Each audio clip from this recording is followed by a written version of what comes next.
روزانہ ختم ہوتے ہیں، درخت مر جاتے ہیں،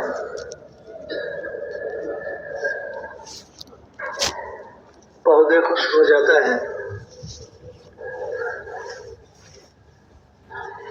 روزانہ مرتے ہیں، لیکن انسان اور جنات کی کوئی فنا نہیں ہے۔ ہاں، یہ بات تو صحیح ہے کہ ہم پہلے نہیں تھے،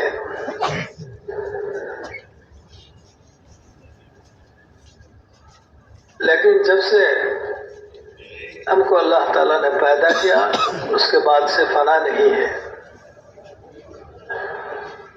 منتقل ہوتا رہے گا ایک جگہ سے دوسری جگہ، وہاں سے پھر آگے، پھر آگے، پھر آگے، کرتے کرتے پلسرت کے کناروں پر جا کے کھڑا ہوگا۔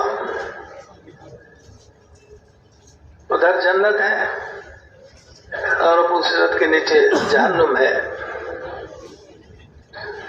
وہ بندہ کامیاب ہے جس کو اللہ تعالیٰ نے جہنم سے بچا لیا اور جنت میں داخل کر دیا، وہ کامیاب ہے۔ فمن زحزح عن النار وادخل الجنت فقد فاز۔ میرے محترم دوست اور بزرگوں، صرف یہی کامیابی ہے، اس کے علاوہ جتنے چیزوں کے ساتھ ہم نے کامیابی کا لقب لگایا، دھوکہ ہے، دھوکہ ہے۔ کسی کے ذہن میں یہ بات ہوتی ہے کہ اگر اس کو اس کے ہاتھ پہ کبھی کافی مال آ جائے پھر وہ کامیاب ہو جائے گا، یہ دھوکہ ہے۔ ایک دن یہ مال، اس کا مال یا تو اس کے حیات میں دوسرے کے ہاتھ پہ چلا جائے گا یا تو موت کے بعد اس سے الگ ہو جائے گا۔ مال اس کے ساتھ جانے والا نہیں ہے، نہ کسی کے ساتھ گیا، نہ کسی کے ساتھ جاتا ہے، نہ کسی کے ساتھ جائے گا۔ اس کا تعلق دنیا کی زندگی کے ساتھ ہے، زیادہ سے زیادہ۔ پہلے بھی چھوٹ سکتے ہیں، وہ ہو اور اس کے پاس مال نہ ہو۔ کوئی یہ سمجھتا ہے کہ اس کو اگر کسی بڑے بڑے سرٹیفکیٹ مل جائے تو کامیاب ہو جائے گا، یہ بھی اس کا دھوکہ ہے۔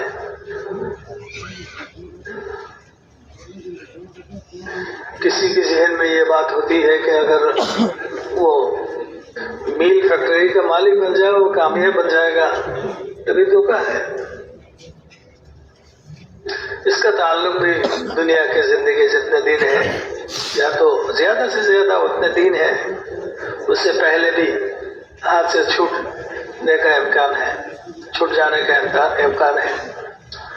تب میرے محترم دوست اور بزرگوں، یہ ساری چیزیں جو ہے نا، عہدے کا ہو، سرٹیفکیٹ کا ہو، مقدار کا ہو، اولاد کا ہو، کسی میں اللہ تعالیٰ نے کامیابی نہیں رکھی ہے۔ کامیابی تو اللہ تعالیٰ نے اپنے ہاتھ میں رکھی ہے۔ ملے گا اس کو جو اللہ تعالیٰ ہمارے خالق ہے اور مالک ہے، اس کے منشا کے مطابق اس دنیا کی تھوڑی سی زندگی اگر گزار دے گا تو وہ کامیاب ہو جائے گا۔ ہاں، اس کی علامت شروع ہو جائے گی موت کے وقت سے، علامت شروع ہو جائے گی، بلکہ اس سے پہلے بھی محسوس میں آ جاتا ہے۔ جو دیندار ہوتا ہے، اللہ کے حکموں کو نبی کے طریقے کے مطابق پورا کرتا ہوا اپنی زندگی گزرتا ہے، تو میرے محترم دوستوں اور بزرگوں، اللہ تعالیٰ اس کے دل میں ایک قسم کی چین اور سکونت مرحمت فرماتے ہیں۔ وہ بے چینی زندگی گزرتا ہے، چاہے اس کے پاس کھانا ہو یا تو نہ ہو، شکایت نہیں ہے۔ حضرت بلال رضی اللہ تعالیٰ عنہ کا اپنے بکر و باقا پر کوئی شکایت نہیں تھی. حضرت بلال تو پہلے غلام تھے، بعد میں بھی اسی طرح کی زندگی گزارے. حضرت ابو بکر صدیق رضی اللہ تعالیٰ عنہ بہت بڑا تاجر تھا. دن کے خاطر خرچہ کرتے کرتے ایک دن ایسا ہوا کہ پہننے کا کپڑا بھی میسر نہیں ہوا. گھر کے سامنے جو پردہ لٹکا ہوا تھا دروازے کے سامنے، اس کو پہن کر ابو بکر جا رہے مسجد میں نماز کے لیے، لیکن کچھ شکایت نہیں. کبھی بھی حضور حضرت ابو بکر صدیق رضی اللہ تعالیٰ عنہ اپنے بکر واقعہ کی شکایت حضور صلی اللہ علیہ وسلم سے نہیں کی. اسی طرح حضرت عمر رضی اللہ تعالیٰ عنہ نے کبھی بھی شکایت نہیں کی. صحابہ شکایت نہیں کرتے تھے چونکہ ان کے دل میں ایک اطمینانی تھی. یہ لازمی ہے دینداروں کے لیے. دنیا میں اطمینانی یہ مطلوب ہے، مال کے اعتبار سے مطلوب ہے. تو میرے محترم دوستوں اور بزرگوں، اصل کامیابی کا اثر ظاہر ہوتا رہے گا ہوگا مرنے کے وقت. اس سے پہلے محسوس ہو جاتا ہے. تو میرے محترم دوستوں اور بزرگوں، موت ایک لازمی چیز ہے، ان کا مزہ سب کو چکھنا ہے. کل نفس ذائقۃ الموت، کسی کا چھٹکارا نہیں، چاہے بادشاہ ہو، چاہے فقیر ہو، چاہے مالدار ہو، چاہے قلاش ہو. میرے محترم دوستوں اور بزرگوں، موت کے ہاتھ سے کوئی بھی بچ نہیں سکتا، سب کا آئے گا. اللہ کو ماننے والا، نبی کے طریقے کے مطابق چلنے والا، اس کو بھی موت آئے گا بر وقت. ہاں، نہ ایک سیکنڈ پہلے نہ ایک سیکنڈ بعد. اگرچہ ہمیں وہ وقت معلوم نہیں ہے، کسی کو معلوم نہیں کہ کب اس کا موت آئے گا. نہیں،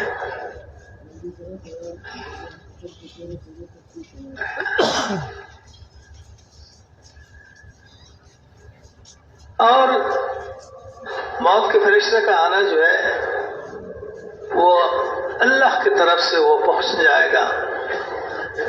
اس کے آنے نہ آنے میں ہمارے اختیار کا کوئی مسئلہ نہیں. ہم اگر چاہیں گے تو آئے گا، نہیں چاہیں گے نہیں آئے گا. دنیا میں ایک ہی بندے تھے جس سے فرشتے اجازت مانگی تھی، وہ ہمارے نبی جناب محمد رسول اللہ صلی اللہ علیہ وسلم ہیں. ملک الموت کے ساتھ حضرت جبریل امین تشریف لائے. جبریل امین کے ساتھ قسم کا تعارف تھا، آنا جانا تھا، لیکن ملک الموت کو نبی نے کبھی نہیں دیکھا تھا.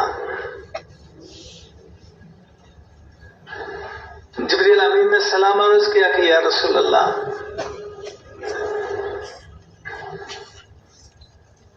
یہ آئے آپ کے پاس. بھائی یہ کون ہے؟ کہتے کہ ملک الموت ہے. کیوں آئے؟ اللہ تعالیٰ نے آپ کو اختیار دیا ہے. اس وقت اب اللہ کے پاس جانا چاہتے ہیں یا تو اور بھی رہنا چاہتے ہیں.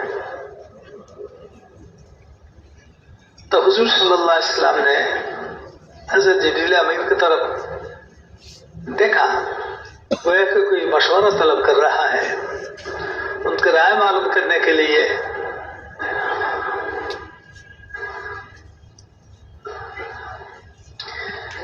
تو جبریل امین نے اشارہ کیا کہ اللہ تعالیٰ بہت ہی آپ کی ملاقات کی منتظر میں ہے. تو حضور صلی اللہ علیہ وسلم تیار ہو گئے. یہ شرف اور کسی کو حاصل نہیں ہوگا. جو اس سے پہلے ہوا ہے نہ اس بعد میں ہوگا. یہ صرف حضور صلی اللہ علیہ وسلم کے لیے ایک شرف تھا.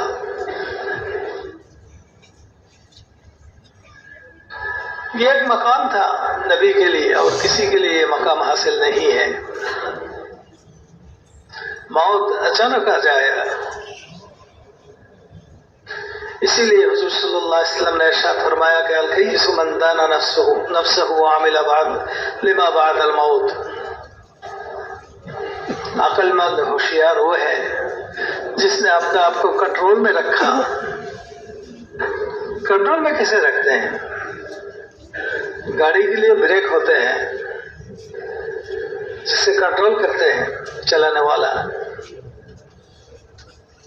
ہم اپنے نفس کو کنٹرول کیسے کریں؟ کہتے کہ سنت شریعت کا دائرہ جو ہے اس میں ڈال دو. اپنے لیے فیصلہ کر لو.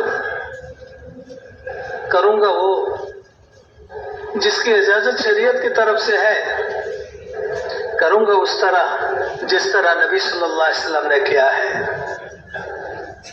شریعت نے جس کی اجازت نہیں دی میں ان کو ہرگز نہیں کروں گا. نبی کے طریقے کے خلاف کوئی کام نہیں کروں گا. تو آٹومیٹک یہ نفس جو ہے قابو میں آ جائے گا، کنٹرول میں آ جائے گا. چونکہ نفس امارہ جو ہے کسی سے ڈرتے نہیں، صرف اللہ کے حکم اور نبی کے طریقے سے ڈرتے ہیں. اس کا وہاں نہیں چلتا، نفس امارہ کا وہاں نہیں چلتا اور بالکل نرم پڑ جاتا ہے. اس لیے میرے محترم دوستوں اور بزرگوں، ہم سب کو عزم کرنا ہے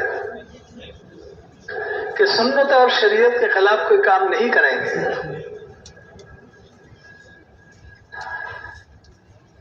پہلی ذمہ داری تو یہ کہ ہم نیت کر لیں انشاءاللہ سنت شریعت کے خلاف کوئی کام نہیں کریں گے. دوسری ذمہ داری ہے کہ اس پر عزم کر لیں.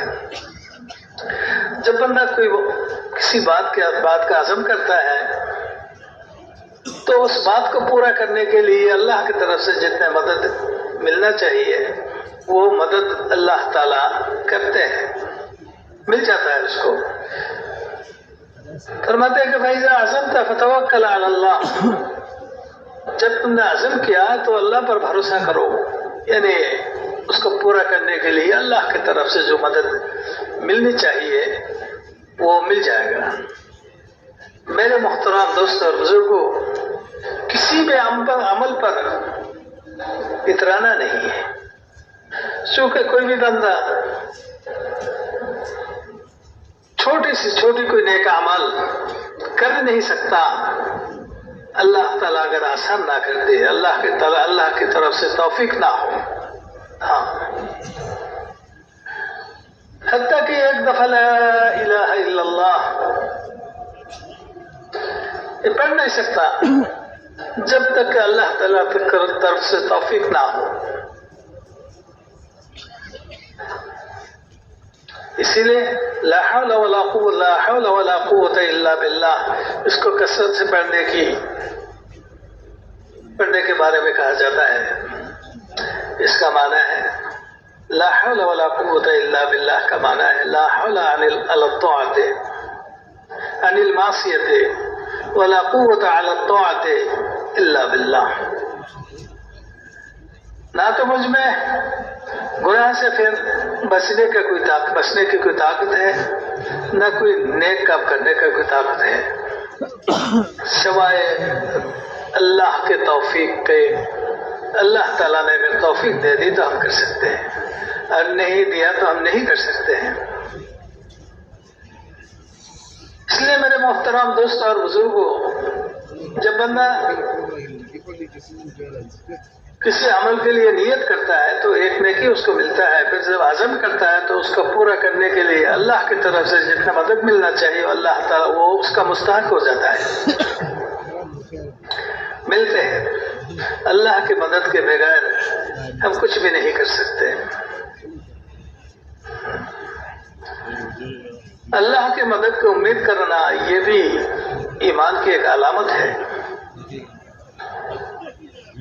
ایمان کی ایک علامت ہے، اللہ کی مدد کی امید میں ہو۔ تو میرے محترم دوستوں اور بزرگوں، عقل مند وہ ہے جو اپنے نفس کو کنٹرول میں رکھے۔ نفس کنٹرول میں کیسا ہوتا ہے؟ جبکہ سنت اور شریعت کے مطابق زندگی گزرنے کا عزم ہوتا ہے۔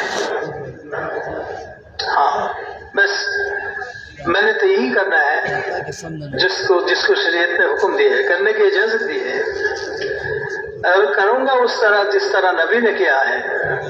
تو میرے محترم دوستوں اور بزرگوں، اس سے نفس بھی قابو میں رہے گا اور شیطان سے بھی حفاظت ہوگی۔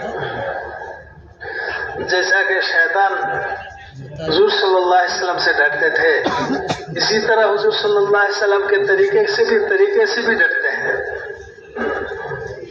طریقہ اگر نہ ہو تو اس کا کوئی ڈر نہیں ہے، اور ڈرتے نہیں۔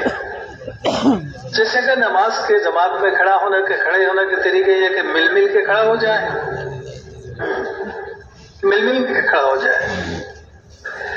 اگر بیچ میں جگہ خالی ہو تو وہاں شیطان گھستا ہے۔ کیوں؟ تو نبی کے طریقے کے خلاف انہوں نے نماز شروع کر دیا،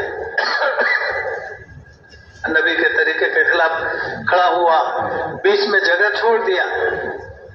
ہاں، جہاں نبی کے طریقے کے خلاف ہوگا وہی شیطان کے لیے گنجائش حاصل ہو جائے گا، گنجائش ملے گا۔ اگر گنجائش ملے تو وہ دھوکہ دیتا رہے گا۔ تو میرے محترم دوستوں اور بزرگوں، جہاں سنت کی پابندی ہو وہاں شیطان کے لیے کوئی جگہ نہیں ہوتا۔ جیسے کہ کوئی آدمی باہر سے اپنا گھر جا رہا ہے،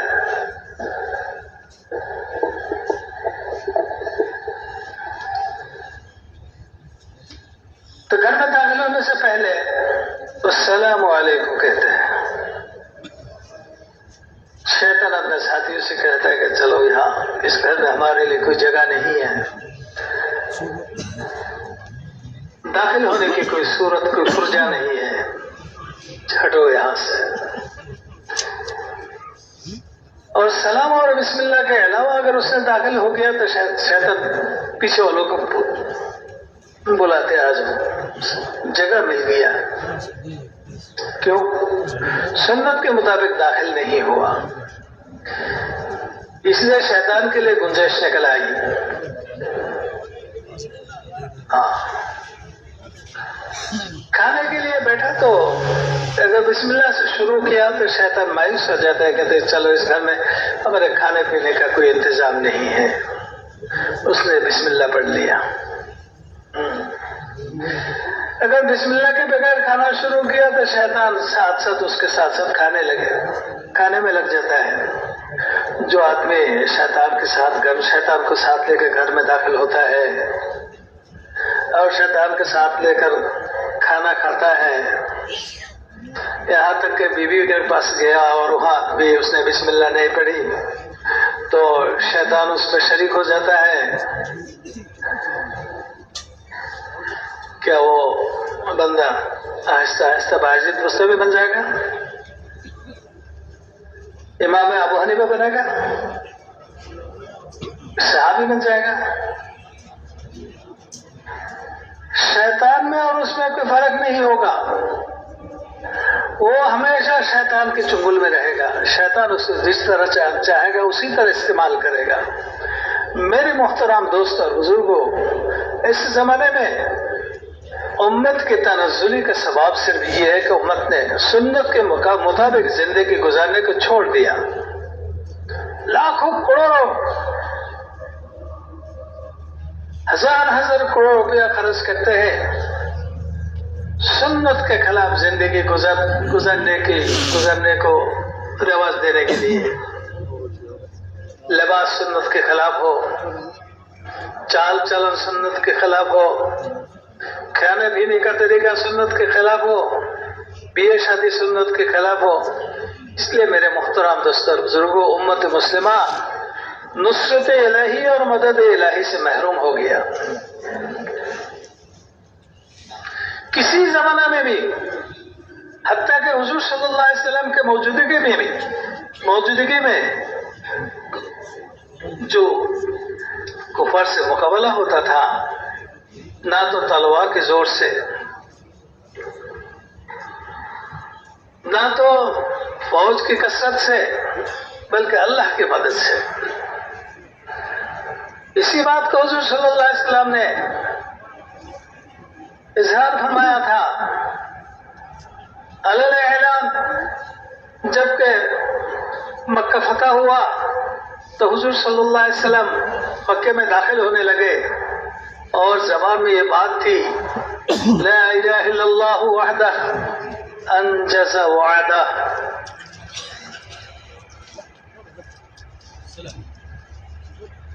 اللہ کے علاوہ کوئی معبود نہیں ہے جو اکیلا ہے. اللہ تعالیٰ نے اپنا وعدہ پورا کیا.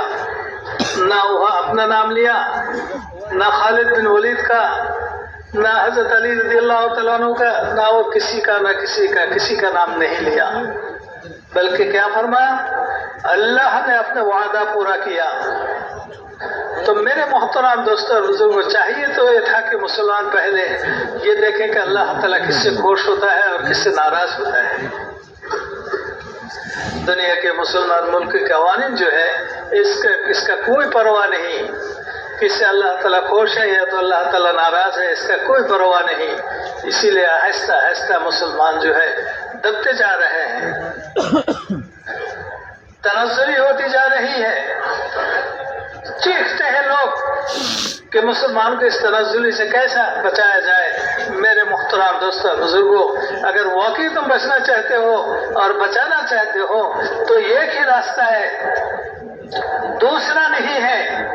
اللہ کے حکموں کو حضور صلی اللہ علیہ وسلم کے طریقے کے مطابق گزارنے کا جو طریقہ ہے، پورا کرنے کا جو طریقہ ہے، اس کو رواج ڈالو. ہر فرد مسلم میں، چاہے مرد ہو، چاہے عورت ہو، چاہے بچے ہو، چاہے بوڑھے ہو، چاہے مالدار ہو، چاہے فقیر ہو، چاہے پڑھا لکھا ہو، چاہے ان پڑھ ہو، سب کے لیے نبی کے طریقہ ہے، سب کے لیے اللہ کا حکم ہے. اس کو پورا کرنے کے لیے تم کوشش کرو.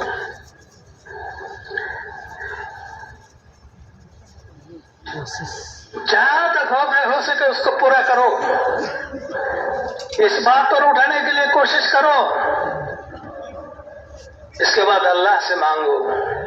انشاءاللہ مسلمان کبھی مغلوب نہیں ہوگا. اگر اس راستے کو چھوڑ کر جو بھی راستہ تم اختیار کرو گے، تم آہستہ آہستہ نیچے کی طرف جاؤ گے. جاتے جاتے ایسے شروع ہو جائے گا کہ مسلمانوں سے ایمان سلب کر لیا جائے گا.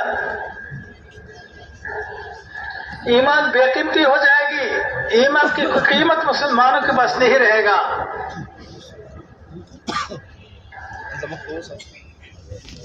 آپ کا کھیل بن جائے گا. اصبح مؤمنا ویمسی کافرا. صبح مومن ہے تو شام کو کافر. یمسی مؤمنا ویصبح کافرا. شام کو مومن ہے تو صبح کافر. میرے محترم دوستوں بزرگوں، یہ انسانوں کے ہاتھ کا کھیل بن جائے گا. پھر آہستہ آہستہ وہ بھی باقی نہیں رہے گا، بلکہ دنیا میں کوئی بھی مومن باقی نہیں رہے گا. سب کے سب اللہ کو انکار کر بیٹھے گا. تو اس وقت قیامت قائم ہوگی. لا تقوم الساعة حتى يقول العبد لا الہ الا اللہ. میرے محترم دوستوں اور بزرگوں، اس تنزلی اور انحطاط سے اگر لوگوں انسان کو بچانا ہے، مسلمانوں کو بچانا ہے، تو یہ ضروری ہے کہ سب کو اللہ کے حکموں کے مطابق، اللہ کے حکم کو پورا کرنے والا اور نبی کے طریقے کے مطابق چلنے والا بناؤ.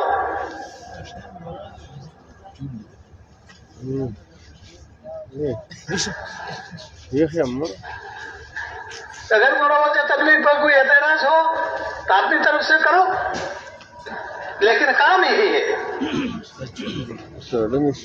کامیابی اسی میں ہے اور کام یہی ہے کہ تمام لوگوں کو اس بات پر تیار کرو، کوئی بھی مومن ایسا نہ ہو جو اللہ کے حکم کو نہ مانے،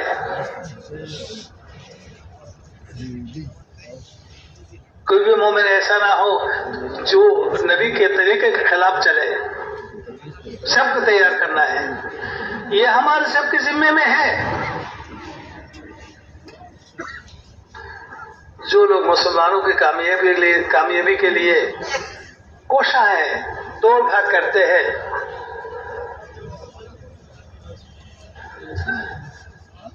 ان میں بھی اتنے مختصر کے ساتھ کسی کے سامنے یہ بات ظاہر نہیں ہے۔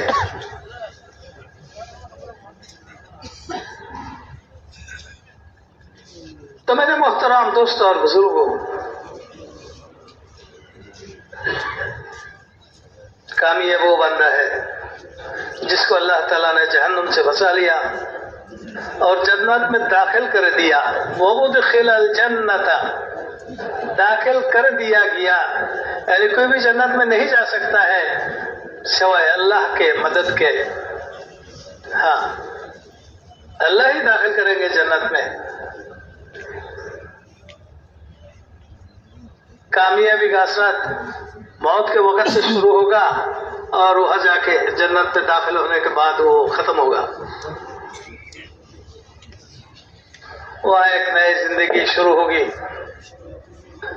تمنا، خواہشات، چاہت وغیرہ پورا کرنے کا، پورا ہونے کا، جہاں کسی چیز کی کوئی کمی نہیں ہے۔ زبان سے بولے وہ بھی حاضر، دل میں آئے وہ بھی حاضر۔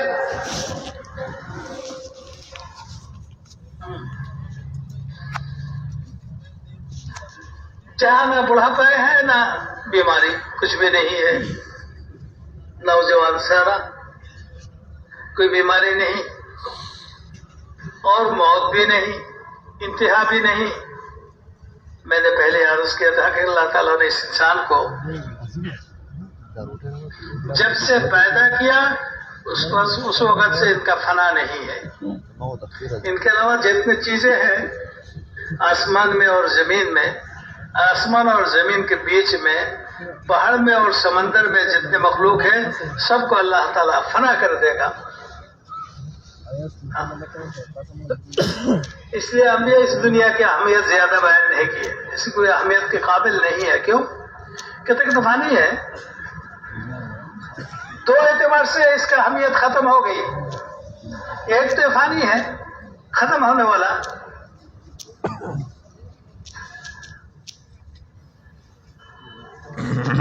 جو فنا ہونے والا ہے اس کے لیے رونا کیا ہے۔ اور یہ دنیا میں جتنے چیزوں کی ضرورت ہے، ہمارے ضرورت کے کفیل اللہ تعالیٰ نے، کفالت اللہ تعالیٰ نے خود لیا ہے۔ اللہ تعالیٰ ذمہ دار ہے، لہذا اس کی کوئی اہمیت مسلمانوں کے دل میں نہیں ہونی چاہیے۔ چونکہ یہ اہمیت اگر پیدا ہو جائے تو آہستہ آہستہ یہ محبت میں تبدیلی آئے گی۔ جس کی اہمیت ہوتی ہے اس کے ساتھ محبت ہوتی ہے۔ ماں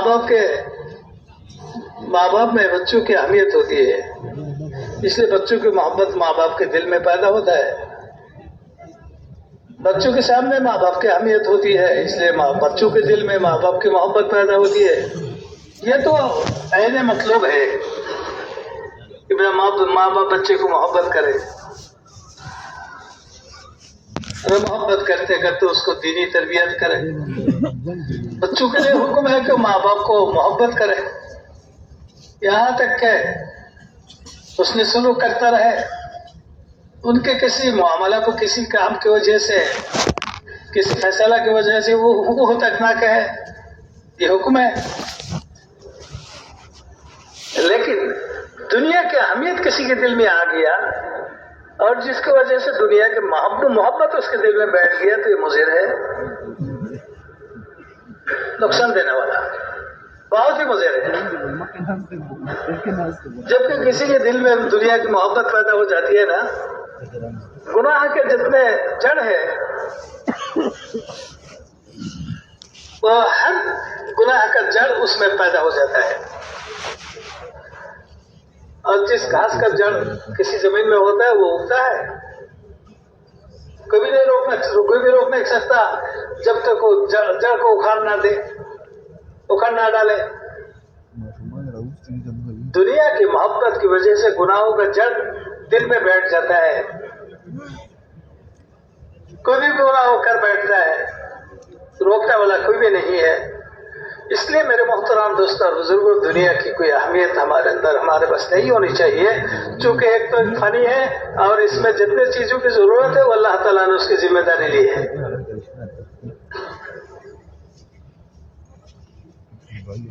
رزق کی ضرورت ہے ہماری، رزق کہتے ہیں کھانا پینا، لباس، رہائش، نکاح، ان چیزوں کو مجموعہ کا نام ہے ذکر، رزق۔ اللہ تعالیٰ خود فرماتے کہ وَمَا مِن دَابَّةٍ فِي الْأَرْضِ إِلَّا عَلَى اللَّهِ رِزْقُهَا۔ دنیا میں جتنے دابہ ہے، چلنے والے ہیں، جاندار چیزیں ہیں، سب کے رزق کی ذمہ داری صرف اللہ کے ہاتھ میں ہے، اللہ پر ہے رزق کی ذمہ داری، لہٰذا اس کی اہمیت کی کوئی ضرورت نہیں رہی۔ اللہ تعالیٰ نے ذمہ داری لے لی، اور اللہ تعالیٰ کبھی اپنی ذمہ داری ادا کرنے میں کبھی نہیں کرتے، خلاف نہیں کرتے۔ جس کی ذمہ داری اللہ تعالیٰ لے لیتا ہے اس کو اللہ تعالیٰ پورا کرتا ہے۔ تو میرے محترم دوستوں اور بزرگوں، ہمیں تو اس دنیا میں صرف اللہ کے دین کو بلند کرنے کے لیے اپنا جان اور اپنا مال کو خرچ کرنے کے لیے اللہ تعالیٰ نے اس دنیا میں بھیجا ہے، جس کے بدلے میں اللہ تعالیٰ نے وعدہ کیا جنت کا۔ ان اللہ اشتری من المؤمنین انفسهم واموالهم بان لهم الجنہ، خبر دی ہے اللہ تعالیٰ نے، مومن کے جان اور مال کے بدلے میں اللہ تعالیٰ نے جنت رکھی ہے۔ اور یہ موقع موت سے پہلے تک ہے، جب موت آ جائے گی تو اس کا یہ موقع ہاتھ سے چھٹ جائے گا۔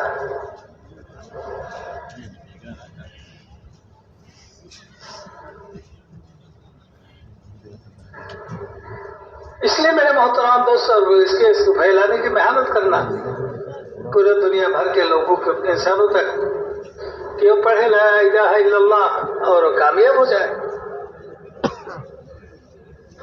لا الہ الا اللہ سے اپنے دل کی صفائی کر لے تاکہ کوئی گناہ کا اثر باقی نہ رہے۔ میرے محترم دوستوں اور بزرگوں، جیسے کہ لوگوں میں دودھ کی ضرورت ہے، دودھ کے بغیر بچہ کا جینا مشکل ہے، سب کو چاہیے دودھ، لیکن دودھ کے ضرورت کو پورا کرنے کے لیے پہلے گائے کے اندر دودھ پیدا کرنا ہے، ان کو خوب کھلاؤ پلاؤ، نگرانی کرو، پھر اس میں دودھ پیدا ہوگا، پھر وہ دودھ باہر نکلے گا، پھر لوگوں کو ضرورت پوری ہوگی۔ میرے محترم دوستوں اور بزرگوں، اسی طرح محنت کرتے کرتے دو قسم کے محنت کرنا ہے۔ ایک محنت ہے لوگوں تک پہنچانے کا، ایک محنت ہے اپنے اندر دین پہنچانے کا۔ دین اگر کسی کے اندر آ گیا پھر وہی تو وہ پہنچا سکتے ہیں، جس میں دین نہیں ہو کہاں پہنچائے گا؟ ظاہری طور پر کچھ حرکت وہ کرے گا لیکن اس سے دین وجود میں نہیں آئے گا۔ پہلے اپنے اندر دین تیار کر لو، دین کو پورا کر لو، احکامات الہی سے اپنے کو سجاؤ اور طریقے نبوی سے اپنے کو منور کرو، اور یہ ساری باتیں صرف اللہ کے لیے کرو، اور ایک دو دفعہ نہیں ہے، ہمیشہ کے لیے کرو، استقامت کے ساتھ کرو۔ دیکھو یہ اگر اس کا نفع تم حاصل کرنا چاہتے ہو، اس کا نفع تم خود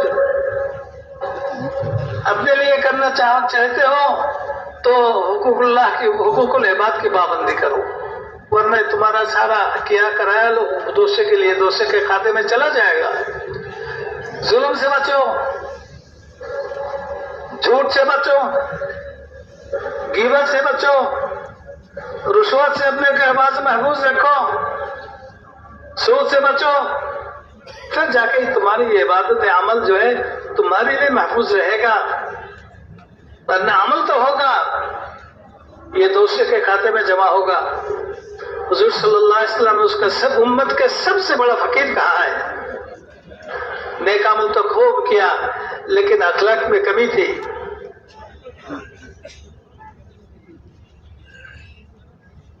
اپنے کو ظلم سے نہیں بچایا، حقوق ادا کرنے کی پابندی نہیں کی، غیبت کی ہے، سود میں ملوث ہو گئے، رشوت کا پیشہ بنایا تھا، کمائی کا ذریعہ، زنا سے نہیں بچے، تو میرے محترم دوستوں اور بزرگوں، اس کا کمائی اس کے کھاتے میں نہیں آئے گا۔ اس لیے اخلاق کی پابندی بہت ضروری ہے۔ ہاں، اخلاق کیسے ہو؟ جیسے کہ حضور صلی اللہ علیہ وسلم کے اخلاق ہے، یہی اخلاق اللہ کو پسند ہے۔ اس لیے خود اللہ تعالیٰ فرماتے ہیں کہ وَإِنَّكَ لَعَلَىٰ خُلُقٍ عَظِيمٍ، آپ بہترین اخلاق کا نمونہ ہے۔ میرے محترم دوستوں اور بزرگوں، سیرت کا پڑھنا، سیرت کا سننا، یہ ہمارے لیے بہت ضروری ہے۔ تم تو کہتے کہ اخلاق حضور صلی اللہ علیہ وسلم کے اخلاق کی طرح ہو، لیکن پتہ نہیں ہے کہ حضور صلی اللہ علیہ وسلم کا اخلاق کیا ہے۔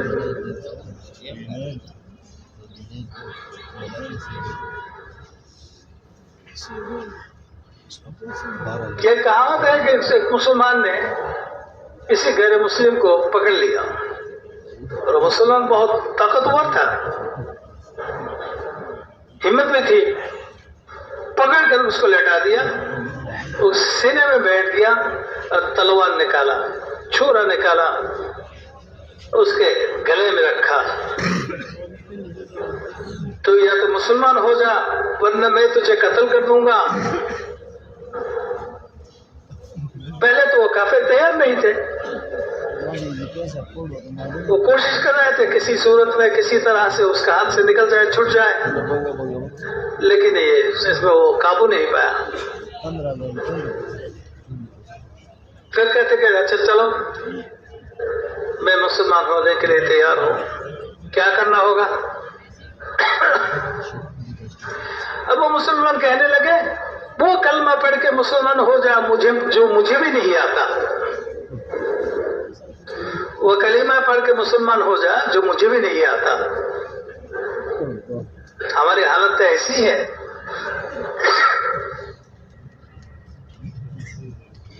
اخلاق کو اچھا بنانے کی ضرورت محسوس ہے، نیت بھی ہے، لیکن پتہ نہیں کہ حضور صلی اللہ علیہ وسلم کے اخلاق کیا تھے، پتہ نہیں۔ جیسے کہ روزانہ ہم جب گشت میں جاتے ہیں، مغرب کے بعد بیان ہوتا ہے 6 روزہ میں، چلے میں، 3 چلے میں، سال میں، روزانہ بیان کرتے ہیں، بیان سنتے ہیں۔ جس کو قرآن کریم کا پڑھنا آتا ہے وہ روزانہ پڑھے، جس کو نہیں آتا ہے وہ سیکھ لے۔ 20 سال سے یہی کہے جا رہے ہیں اور یہی سنتے جا رہے ہیں، لیکن اب تک یہ الف حرف کیا ہے اس کو بھی نہیں سیکھا۔ یہی کمی ہے، ہم بول تو لیتے ہیں لیکن اپنا کوئی خیال نہیں رہتا،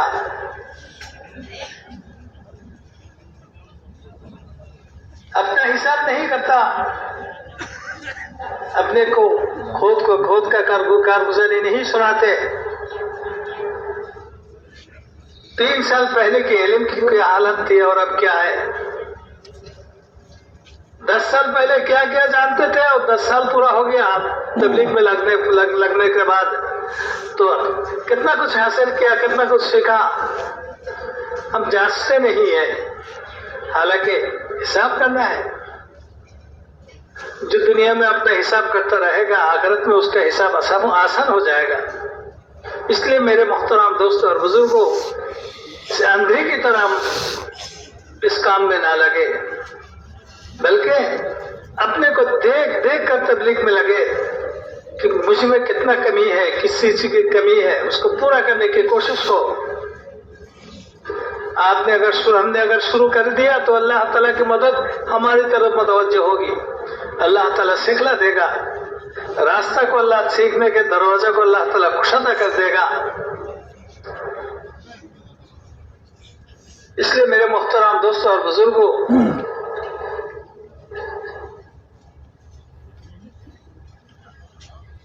دین سیکھنا ہے۔ دین اگر اپنے اندر ہو تو تبھی تو دین کی تبلیغ کر سکتے ہیں، اگر نہ ہو تو جہالت کے ساتھ تبلیغ نہیں ہوتے۔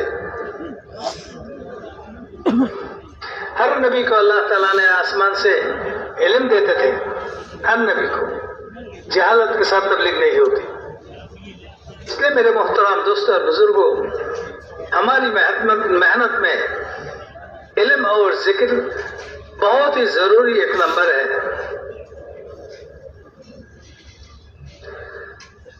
علم سے جہالت کو ختم کرنا ہے اور ذکر سے غفلت کو ختم کرنا ہے، اور وہ غفلت بہت بڑا گناہ ہے، بہت بڑا گناہ ہے اس امت کے لیے۔ کل آپ نے سنا ہوگا مغرب کے بعد حضرت مولانا احمد اللہ صاحب بیان فرما رہے تھے، ایک دفعہ ان کے ساتھ سفر میں تھے افریقہ کے ممالک میں، ڈربن میں اجتماع تھا، اس اجتماع میں کارگزاری سنائی۔ ایک دفعہ حضرت کا تشکیل ہوا 4 مہینے کے لیے بیرونی ممالک میں، جماعت تیار ہوئے، سب مرکز پہنچ گئے، ہدایت کی باتیں ہوئی، سب نے سنی، اور باقاعدہ حضرت جی انعام الحسن رحمۃ اللہ علیہ جو آخری حضرت جی ہے ان سے مصافحہ ہوا۔ کھانے سے فارغ ہونے کے بعد مرکز سے نکلے، ساتھی سامان ترتیب سے رکھ رہے تھے۔ حضرت نے بتایا، میں نے ان ساتھی سے کہا کہ تم اپنے ہمارے سامان کو ترتیب سے رکھو، میں اتنے میں آتا ہوں۔ سیدھا میں نے حضرت کے پاس پہنچ گیا اور جا کے کہا کہ حضرت میں تو آپ کا خادم ہوں،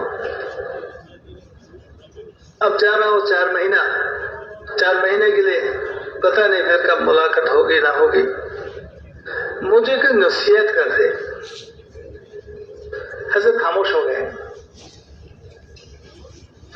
تھوڑے دیر کے بعد سر اٹھایا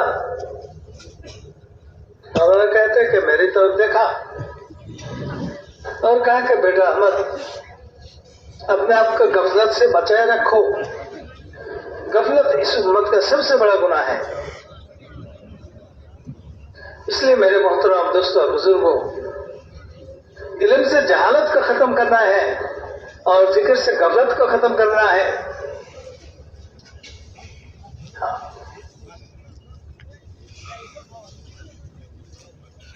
ذکر شروع کرنا ہے ادعیہ مسنونہ سے۔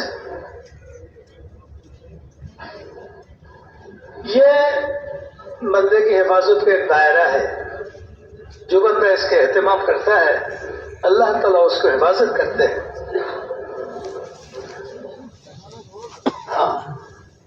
جیسے کہ واش روم میں جانے سے پہلے ایک دعا ہے، نکلنے کے بعد ایک دعا ہے، جو دعا پڑھ کر واش روم میں داخل ہوتا ہے اس کا سطر شیطان کی نظر سے اجالا رہتا ہے، وہ دیکھ نہیں پاتا، ورنہ حدیث میں آتا ہے کہ شیطان اس کے شرم گاہ سے کھیلتا ہے۔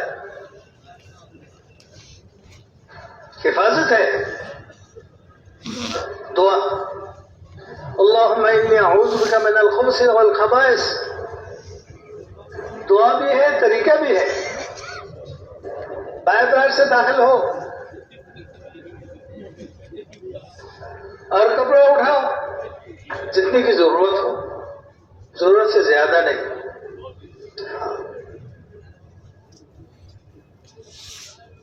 نکلنے میں دعا بھی ہے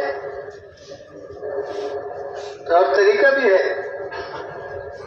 دائیں باہر سے نکلو. اللہ کرے ہمارے دل میں اللہ تعالیٰ سنت کا شوق اور محبت پیدا کر دے.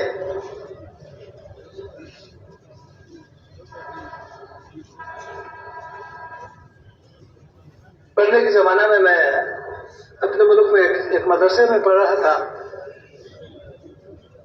وہاں ایک استاد تھے مولانا شفیع اللہ صاحب رحمۃ اللہ علیہ. دیوبند سے فارغ تھے. فارغ ہونے کے بعد اس مدرسے میں آ گیا.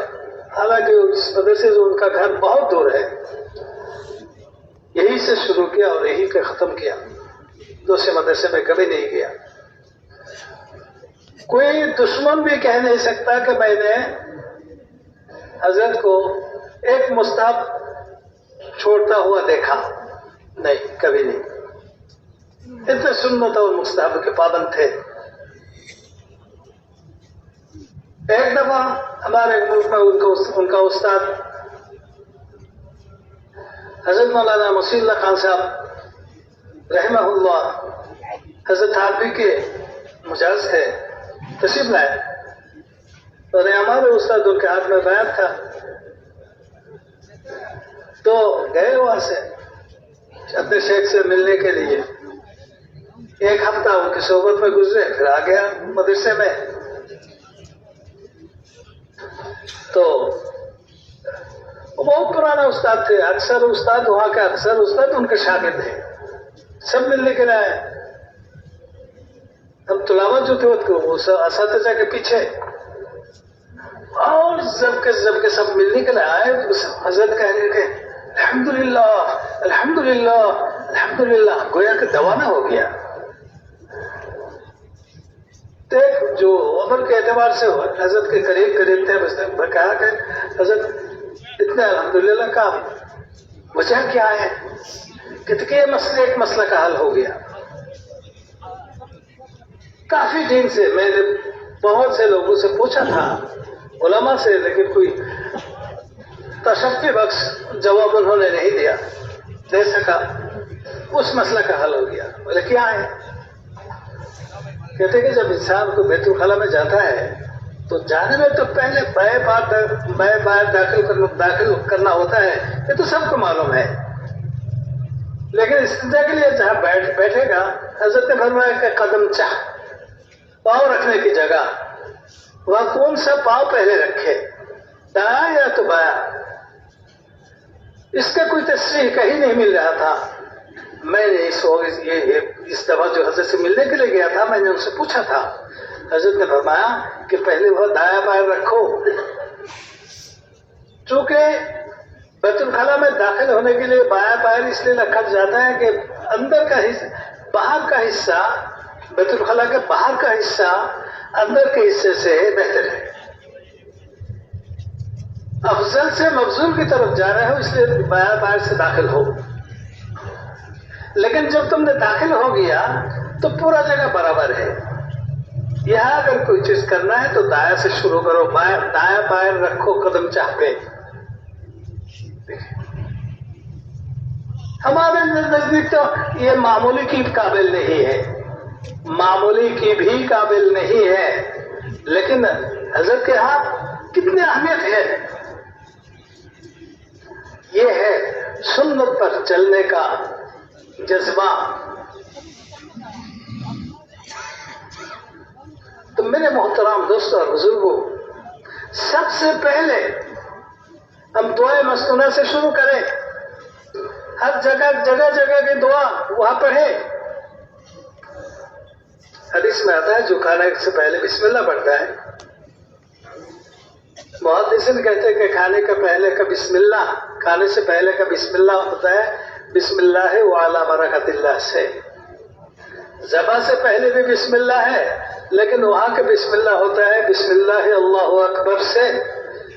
ہر جگہ کے بسم اللہ الگ الگ ہوتے ہیں، کچھ اس کے ساتھ اور بھی کچھ لفظ ہوتے ہیں.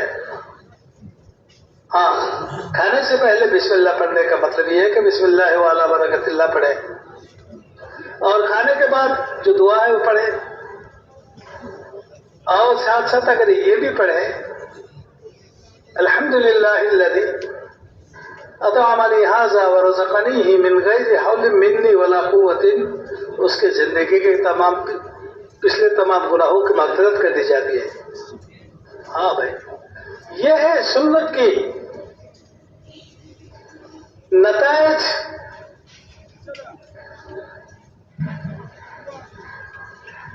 اور شیطان تو پہلے ہی محروم ہو گیا۔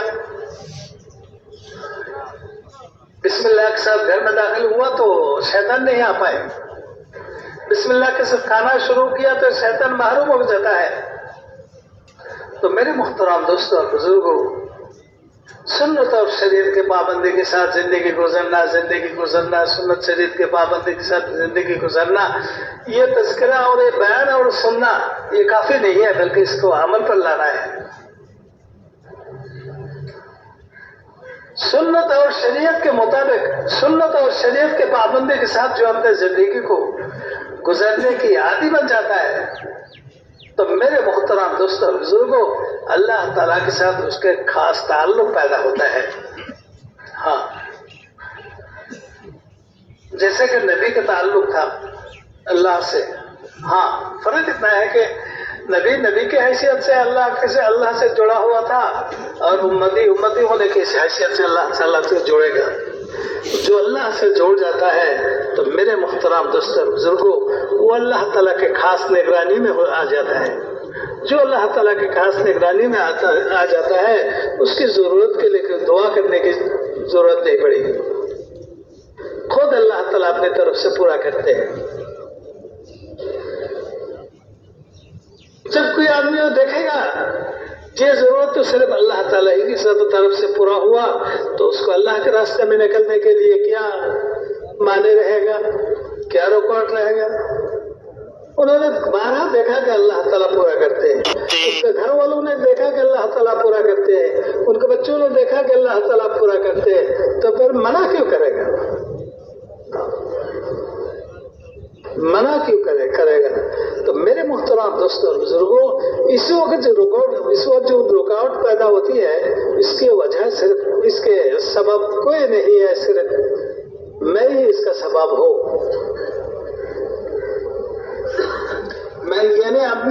میں نے اللہ کے راستے میں سفر کرنے کے باوجود ہم نے اپنی زندگی میں تبدیلی نہیں لائی، یہ قصور ہے، ہم نے اپنی زندگی میں تبدیلی نہیں لائی۔ اگر زندگی میں تبدیلی آتا تو میرے محترم دوستوں بزرگوں، اتنی باتوں کی ضرورت نہیں پڑتی۔ لوگ مسلمان کو دیکھتے ہی اپنی زندگی میں تبدیلی لے آتے۔ صحابہ صرف اتنا فرماتے کہ کونو مثلنا، ہم جیسے ہو جاؤ۔ کیا ہو جاؤ؟ ہم جیسے ہو جاؤ۔ تو اس لیے میرے محترم دوستوں اور بزرگوں، اب حضرت سے عرض ہے، نکلنے کی اگر آواز تو پڑ گیا، یہ اللہ کا شکر ہے، یہ بھی کوئی آسان بات نہیں ہے، معمولی بات نہیں ہے، بہت ہی عام بات ہے، لوگ اللہ کے راستے میں نکلتے ہیں۔ لیکن حضرت مولانا ابراہیم صاحب متضل علی بارہ کہتے کہ خروج برائے خروج نہیں ہے، یعنی صرف نکلنے کے لیے نکلنا نہیں ہے، بلکہ اعمال کے ساتھ، اعمال کی پابندی کے ساتھ، اعمال کے پابندی کے ساتھ، اللہ تعالیٰ کی طرف سے رجوع ہونے کے ساتھ، سنت کے اتباع کے ساتھ نکلنا۔ جہاں جو عمل ہے اس عمل کو پورا کرتا ہوا ہم چلے، پورا کرتا ہوا چلے، اور اس میں مدد لینے کے لیے صبح شام کی تسبیحات پورا کرے، پھر سنتوں پر چلنے کا دروازہ کھل جائے گا، دل میں شوق اور رغبت پیدا ہوگی۔ ہاں، صبح شام کی تسبیحات کی پابندی ہو، عشاء چاشتہ اوابین کی پابندی ہو، تہجد اگر ممکن ہو تو آخری رات میں پڑھیں، اگر اس کا یقین نہ ہو تو شروع رات میں پڑھ لیں. انفراد عمل کی پابندی اس بندوں کی محنت میں قوت پیدا کرتی ہے. ہاں قوت پیدا کرتی ہے. یقین میں بھی قوت ہوتی ہے, اعمال میں بھی قوت ملتی ہے. اگر یقین میں قوت ہو تو اس سے اثر دوسرے کے دل میں پڑے گا. چونکہ یقین کا جگہ ہے دل, جو دل سے نکلتا ہے وہ دل کو پہنچتا ہے. جو دل سے نکلتا ہے وہ دوسرے کے دل تک پہنچتا ہے. میرے محترم دوستوں اور بزرگوں, یقین پیدا ہوگا. اعمال کے ساتھ ہم اگر اپنے وقت کو پورا کیا تو یقین پیدا ہوگا.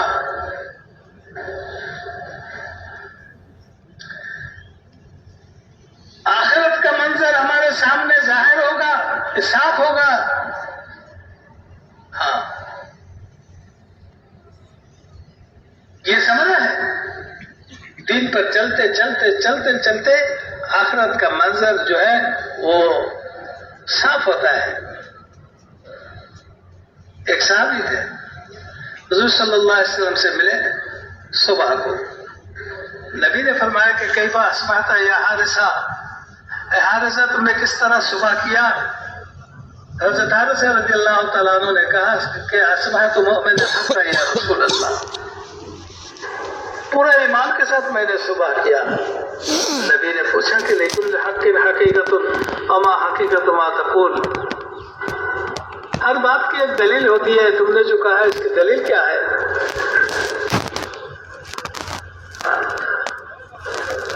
تو دلیل کے طور پر حضرت حارثہ رضی اللہ تعالیٰ عنہ نے یا تو حضرت نعمان رضی اللہ تعالیٰ عنہ نے عمل پیش کیا. کیا پیش کیا؟ عمل پیش کیا. ازمعت نہاری واسحرت لیالی, اے اللہ کے رسول میں پورا دن روزہ رکھتا ہوں اور پورے رات نفل میں گزرتا ہوں, نمازوں میں گزرتا ہوں. کانی انظر الی عرش الرحمن بارزا, اس وقت گویا کہ اللہ کا عرش میرے سامنے کھلا ہوا ہے. وَإِلَىٰ أَهْلِ النَّارِ وَهُمْ يُعَذَّبُونَ, گویا کہ جہنمی کی حالت جو ہے میرے سامنے صاف ہے, خود کا عذاب دیا جا رہا ہے. وَإِلَىٰ أَهْلِ الْجَنَّةِ وَهُمْ يَتَعَاوَضُونَ, اور گویا کہ جنتیوں کا حال میرے سامنے صاف ہے کہ ایک دوسرے سے خوشی خوشی مل رہے ہیں. تو میرے محترم دوستوں اور بزرگوں, اگر یقین پر دین پر چلے, اعمال کو پورا کرتے ہوئے چلے, اللہ کو راضی کرنے کی نیت سے چلے, اپنے آپ کو غفلت سے بچاتے ہوئے ذکر کے ساتھ چلے, سنت کے مطابق عمل کرتے ہوئے چلے. سنت کے مطابق عمل کرنا یہی معنی ہے علم کے مطابق عمل کرنا. چونکہ جو علم ہمارے مدرسے میں پڑھایا جاتا ہے اس کو علم نبوی کہتے ہیں. اس کا نام کیا ہے؟ علم نبوی ہے. تو میرے محترم دوست اور بزرگ, سنت کے مطابق چلے یعنی علم کے مطابق چلے, پھر آہستہ آہستہ یہ محنت اس کے اندر ایک صحیح یقین پیدا کرتا ہے. جب صحیح یقین پیدا ہوتا ہے تو اس کے بعد جو وہ دوسروں کو بتائے گا, دعوت دے گا, اس کے دل سے یہ بات نکلے گی اور اس کے دل پر جا کے اثر کرے گا. ہاں تو میرے محترم دوستوں اور بزرگوں, یہ طریقہ ہے اس محنت کی.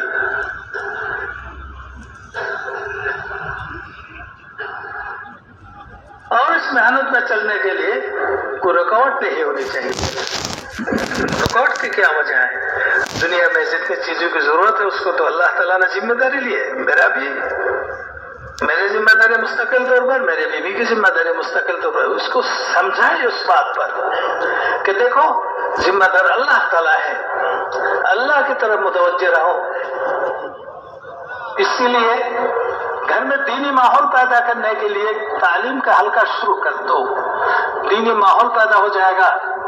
حضرت یوسف رحمۃ اللہ علیہ فرمایا کرتے تھے جس گھر میں تعلیم شروع ہو جاتی ہے، تعلیم شروع ہونے سے پہلے جتنے بددینی جتنے جراثیم اس گھر میں موجود تھے وہ سب نکل جائے گا، اور باہر کے فضا میں جتنے دینی جراثیم ہیں ان کے کھینچ کر گھر میں لائے گا۔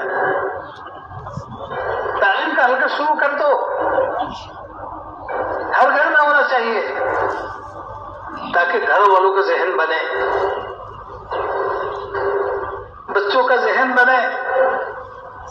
صحابہ کے گھر والوں میں ذہن بن چکا تھا، بچوں میں ذہن بن چکا تھا۔ ایک لڑکی، اس کا بابا کا انتقال ہو گیا، گھر میں وہ رو رہے،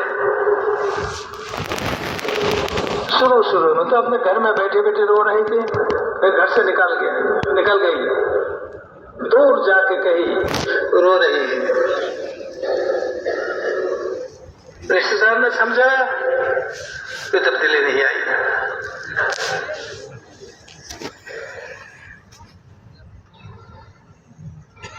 وہ نکائے سہیلی جتنے تھے وہ آگے انہوں نے سمجھا، نہیں مانی، کہتے گئے۔ پھر ایک دفعہ انہوں نے وہ لڑکی کہنے لگی کہ دیکھو آج تو تم لوگ مجھے سمجھا رہی ہو، تسلی دے رہی ہو، لیکن کل جب کہو گے میرا باپ تو بدر میں شہید ہوا، وہ کہے گا کہ اس کا باپ احد میں شہید ہوا، اور مجھے تم لوگ کہو گے کہ تمہارے باپ کے گھر میں اس کا انتقال ہوا، میرا باپ شہید کیوں نہیں ہوا، میں اس پر رو رہا ہوں، مرنے پر نہیں۔ ذہن بن چکی تھی، چونکہ گھر میں دینداری تھی، اور گھر میں دینداری لانے کے لیے آسان نسخہ ہے، تعلیم کا حلقہ شروع کر دو، آپس میں صحیح نمبر کا مذاکرہ ہو، اعمال کی ترغیب ہو، سنت شریعت کا مذاکرہ ہو، انشاءاللہ وہ اگر عمل میں لگ جائے گا، اہتمام سے نماز پڑھنے لگے گی، تو کوئی حاجت ان کا باقی نہیں رہے گا، سب اللہ تعالیٰ پورا کر دے گا، چونکہ حدیث میں آتا ہے ہر نماز کے بعد ایک دعا ضرور قبول ہوتی ہے۔ یہ مل جائے گی، یہ بات ان کو فضائل کے تعلیم میں یہ بات مل جائے گی، اور یہ بات کس کی ہے؟ نبی کی ہے، آپ اور میرا نہیں ہے، نبی کی بات ہے۔ ان کا اثر کچھ الگ ہوتا ہے اور ہوتا ہے، اس لیے میرے محترم دوست اور بزرگوں، اس محنت میں اپنے گھر والوں کو بھی شامل کر لے۔ ہاں، اگر موقع ہو تو اصول کے مطابق ان کے ساتھ لے کر بھی ہم نکل سکتے ہیں، اس کے لیے بھی اصول ہے، قوانین ہے،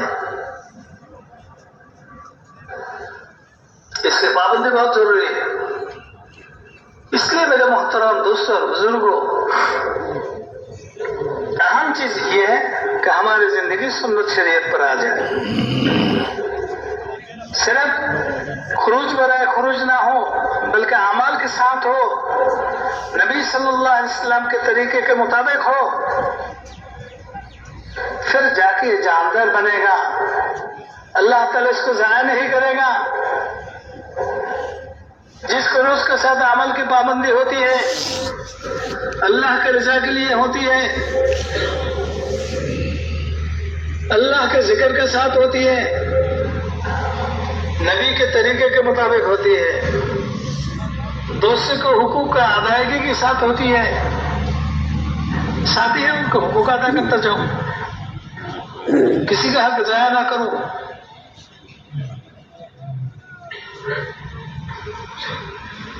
اور پورے دنیا کی انسانیت میں تبدیلی لانے کی نیت سے ہوتی ہے تو اللہ تعالیٰ اس کو ضائع نہیں کرتے۔ حضور صلی اللہ علیہ وسلم کے مکہ کی 13 سالہ محنت کو اللہ تعالیٰ نے ضائع نہیں کیا۔ مدینے میں چلے تو گئے، لیکن ادھر سے مکے میں سے آہستہ آہستہ 2-4 کر کے مدینہ پہنچ رہے ہیں۔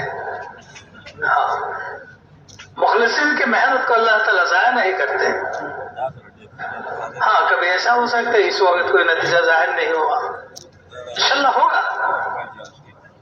وہ زمین شاہد ہے، جس زمین پر چل پھر کر ہم نے وقت گزارا تھا وہ زمین شاہد ہے، اس سے کبھی نہ کبھی اس کا یہ پودا نکلے گا۔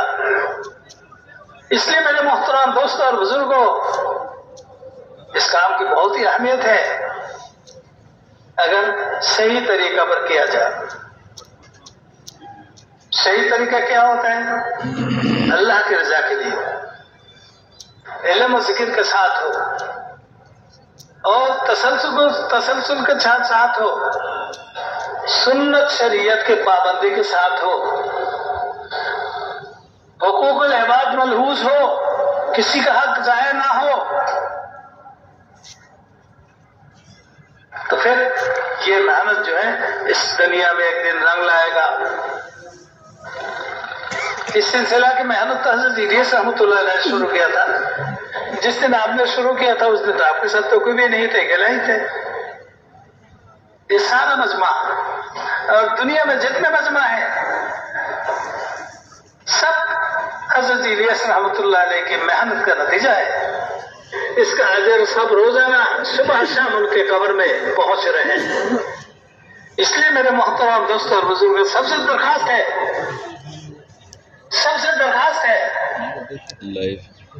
اس محنت کا اپنا مقصد بنا لے، اور بہت آسان ہے۔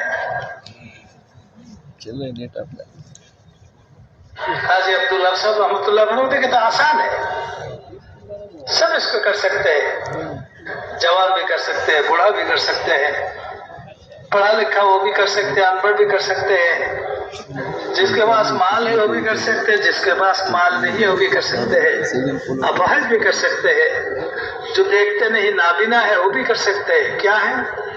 اللہ کی بڑائی کو پہنچا دینا۔ ہاں، اس کی کوشش کرو کہ سب کے دل میں اللہ کی بڑائی بیٹھ جائے۔ جس کے دل میں اللہ کی بڑائی بیٹھ جائے گا تو آگے کا راستہ وہ خود اس کے ایمان کے نور اس آگے کا راستہ کھول دے گا۔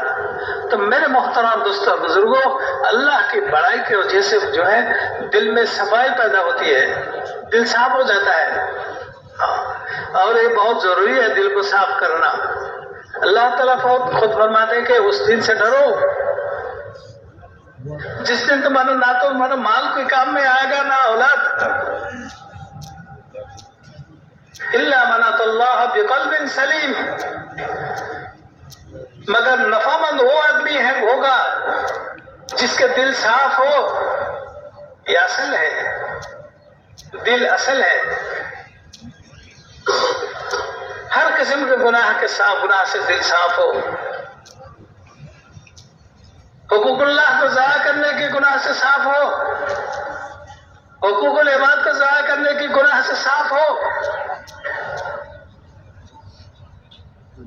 حقوق اللہ میں ہزاروں حق ہیں اللہ تعالیٰ کے، لیکن سب سے بڑا حق جو ہے وہ 5 ہے۔ اللہ کو معبود ماننا کہ وہ اکیلا ہے، کوئی شریک نہیں ہے، نماز کی پابندی کرنا، روزے رکھنا، مال ہو تو حج کرنا، مال ہو تو زکات دینا، یہ بنیادی حکم 5 ہیں۔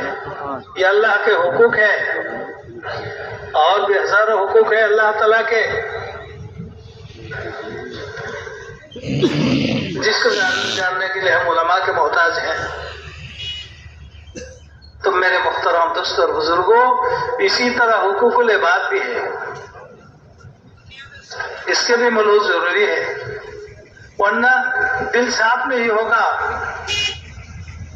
نماز کی خوب پابند، روزہ کا بڑا اہتمام،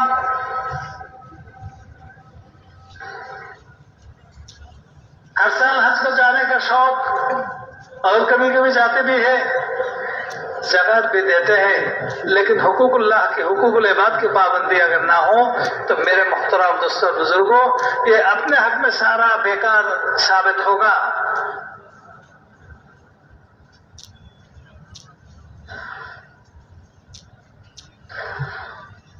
اور جتنا رشتہ ہے ان کے لیے الگ الگ حقوق ہیں، اور عامت المسلمین کے لیے حقوق ہے، عامت الناس کے بھی حقوق ہے، دنیا بھر کے لوگوں کے حقوق ہیں، چاہے مسلمان ہو چاہے غیر مسلم ہو، سب کا حقوق ہے، اس کو ادا کرنا ضروری ہے۔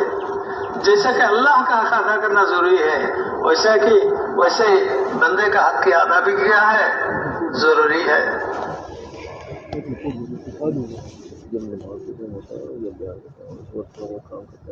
اس سے دل صاف ہوتا ہے۔ جب کہ ایک دفعہ دل صاف ہو گیا، اب وہ کلمہ توحید، کلمہ طیبہ، اس کی اگر کثرت کرے گا تو نور حاصل ہوگا، نور پر نور اضافہ ہوتا جائے گا۔ لا الہ الا اللہ، لا الہ الا اللہ، لا الہ الا اللہ، اتنا پڑھو کہ اس کا کوئی حد باقی نہ رہے۔ بیٹھے بیٹھے، لیٹے لیٹے، چلتے چلتے، ہر جگہ اللہ کے ذکر کا ایک فضا بنے۔ جہاں سے میرا گزار ہو اللہ کے ذکر کے ساتھ گزار ہو، تو میرے محترم دوستوں اور بزرگوں دل صاف ہو جائے گا اللہ کے بڑائی سے، اور دل نورانی ہو جائے گا ذکر کے کثرت سے۔ یہ آسان ہے،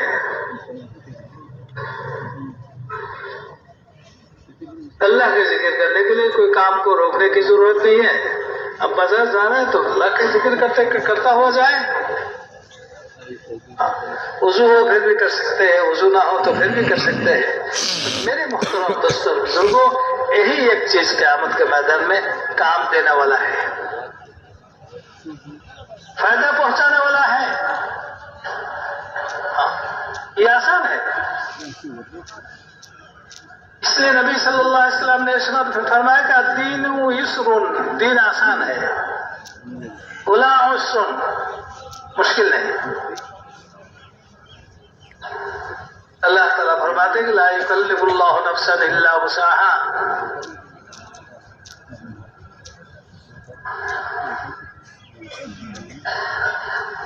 اللہ تعالیٰ نے بندوں کو اس کی وسعت کے مطابق حکم دیا ہے، جو اس کے وسعت میں نہیں ہے ایسے حکم اللہ تعالیٰ نے نہیں دیا۔ اس لیے میرے محترم دوستوں بزرگ اس کو پہنچانا ہے لوگوں کو، اللہ کی بڑائی کو پہنچانا ہے،